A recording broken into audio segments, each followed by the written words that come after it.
I'm going to give you an engine that's low to the ground. Direct port injected. Over 750 horsepower. Going to give you a lower center of gravity. We're going to do wide body flares. Cut the air around you.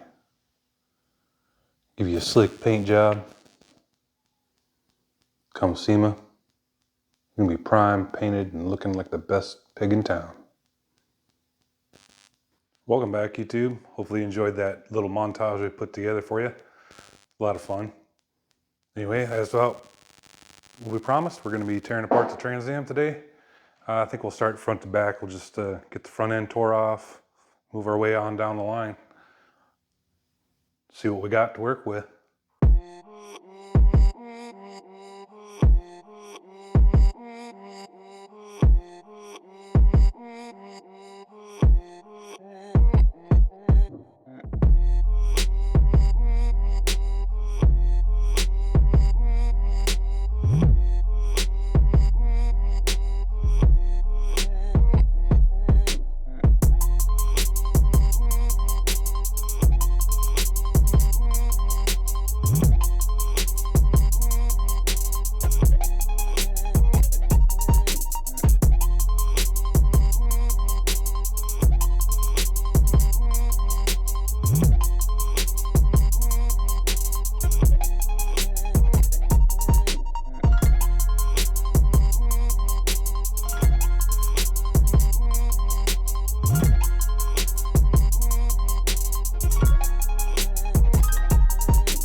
All right, as you can see, we got things tore apart and cut apart.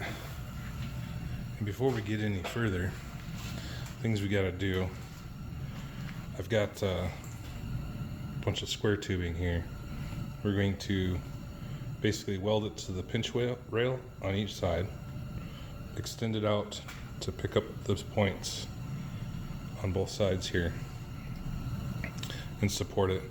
So basically this dimension here has to stay in this XYZ location as well as this one, so that when we change out the firewall and graft the frame rails onto the existing firewall, then the new firewall, these points have to be exactly here in space in relationship to the windshield cowl. And of course, all of this is going to change in between here, but that point has to be the same, or else your fenders and everything aren't going to line up. And we'll box a piece across here, since the firewall, so we don't want the body to spread out, of course. And then we can, after we get this braced up, we'll go ahead and get inside and then take the interior portion apart, which just consists of the dash and wiring. This stuff I really don't have to take off because I'm just going to cut it out and throw it all away.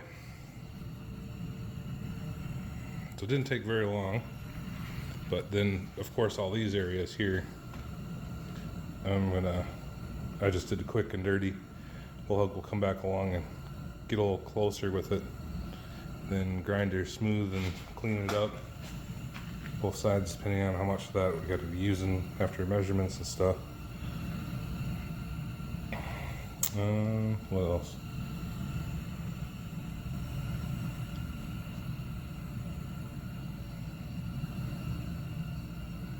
Alright, so we got everything tore apart. Next video is interior stuff after we get this braced up around here in the front. Then we'll peel apart the interior, which just consists of the dash, and then we will finish up with the getting this frame structure supported, and we're getting our normally you would have a frame rack.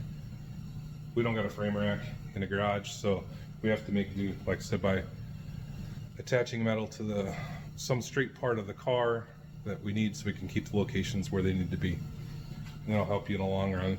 Other than that, that's what we got. So, like I said, we'll see you in the next one. Like and subscribe. Thanks for watching.